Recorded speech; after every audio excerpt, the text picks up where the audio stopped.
Cristiano, let me start just by asking you, why are you doing this interview with me? Because I think it's the time to say something, and because I like you. As simple as that. Well, don't say that in public.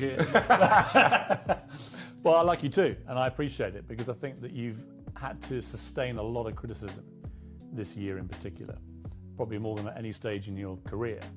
And I think it's time to set the record straight and to clear up a few things, not least, I suspect, for the fans of Manchester United. You must be wondering what the hell's been going on. Oh, as I say many times, the fans, I'm always gonna say good about them. They are the most important things in the football. You play for them, they're always in my side. I feel that every time when I walk in the streets, the fans coming to me, and they appreciate what I do for football. And for me, it's the most important in football. The fans, for me, is everything. I want to take you back to last summer. You're at Juventus, and there's massive speculation about where you're going to go. And the big rumor is that you're going to go to Manchester City. So first of all, how close was that to happening? Well, honestly, it was close. It was close. It's something that they spoke a lot, and Guardiola say 2 weeks ago, I guess, that they try hard to have me. But as you know, as my history in Manchester United, your heart, your feeling, the history that you did before make the difference, and of course as well Sir Alex Ferguson. So I was surprised in the same way, but it was conscious decision because the heart speaking loud in that moment. You were a Manchester United legend, so when you say your heart led you, it's because of that, the history you had with the club and the relationship you maintained with Sir Alex, with the fans. I think it was the key. It was the difference in that moment. But I cannot be loyal if I will say that Manchester City wasn't close. But I think I did conscious decision. I don't regret in some point, and as you mentioned before, Sir Alex Ferguson was the key. Did you speak to him before you Yes, I came did. back? Yes, I did. I spoke with him, and What did he say to you to try and persuade you? he said to me that it's impossible for you to come to Manchester City. And I say, okay, boss. So I took the decisions, and I repeat I was with conscience that it was a good decision. You came back and it couldn't have started better. You played at Old Trafford. Yeah, you won 4-1 against Newcastle. You scored twice. Sir Alex was there, loving it, obviously, the return of the prodigal son. Your mother was there, the return of her own son. Your mother was crying, obviously. Obviously, yes. But what a comeback. How did that feel that day when you came off the pitch? Well, that feeling was amazing, but not only the day of the game. I felt before the week before that everything changed. The world speak about me, Cristiano, back home, back where they belong. So it was a special moment to be back to Manchester United, to perform for our fans, and of course to score 2 goals was the best welcome that I received in Old Trafford. It was a memorable day and unbelievable day too. The Viva Ronaldo chant went up? Yes, Viva Ronaldo. You like hearing that? Be back, of course I did. Yeah. As I told you before, the fans for me, they are everything. 2 things happened, I think, within 24 hours of you re-signing for United. One, you broke the all-time record for shirt sales in 24 hours. You actually beat a guy called Messi at PSG. You must have been happy about that. Of course I do. As you know, I don't follow the records.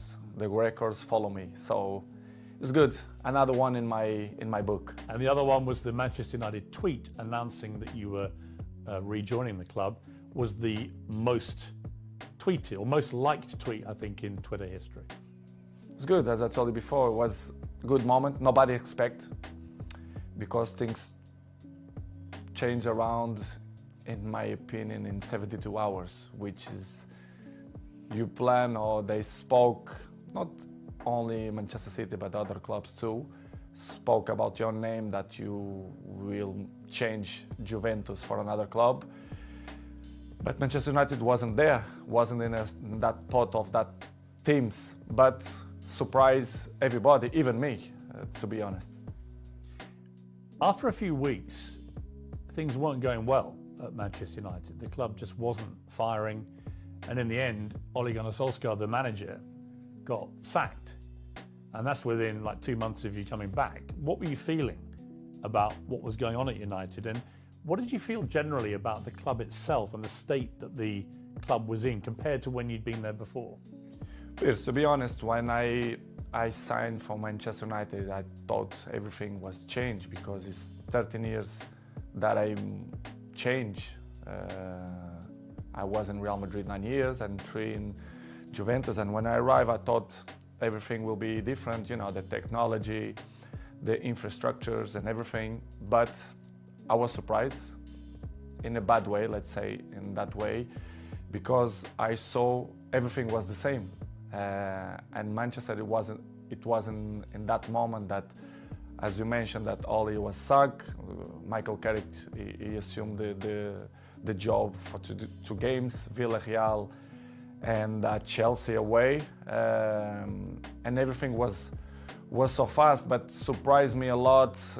Instability in the club,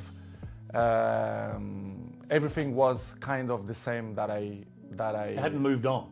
No, they stopped on the clock, in my opinion, which is something that surprised me. I didn't expect. When you were there before, if Manchester United wanted a player under Sir Alex Ferguson, they normally got their man.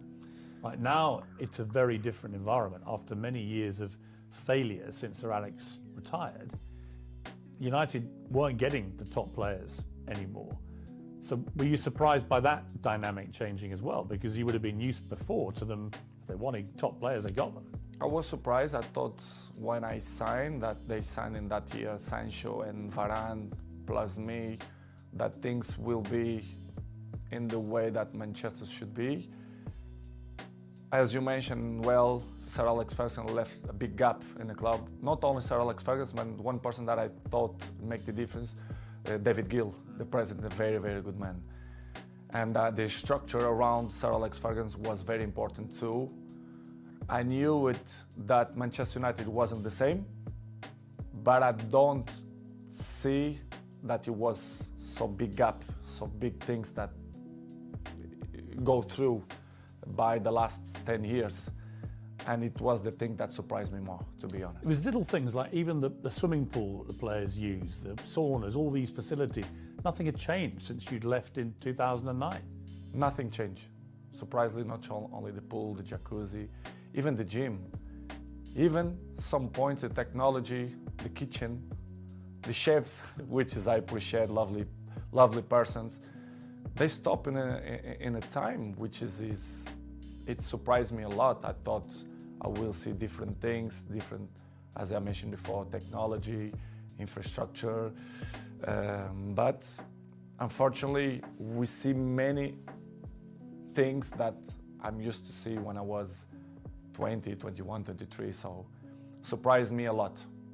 You'd also, of course, as you said, you'd been at Real Madrid and Juventus, where you saw them moving all the time to progress with technology, the latest thing, to improve performance levels. So you were able to compare what you'd experienced there with what was not happening at United.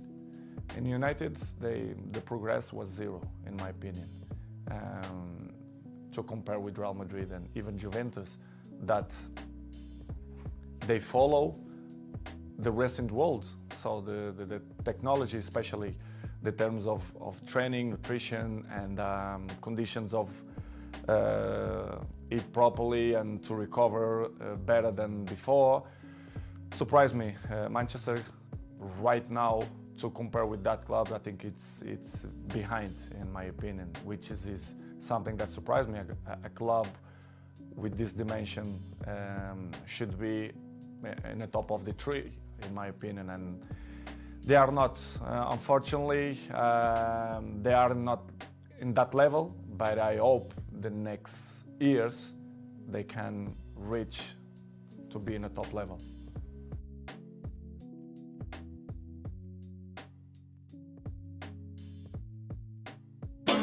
Vengo con Buller, tú no lo dudes cuando algo sube. El típico que marca gol porque nadie lo cubre. Es ácido en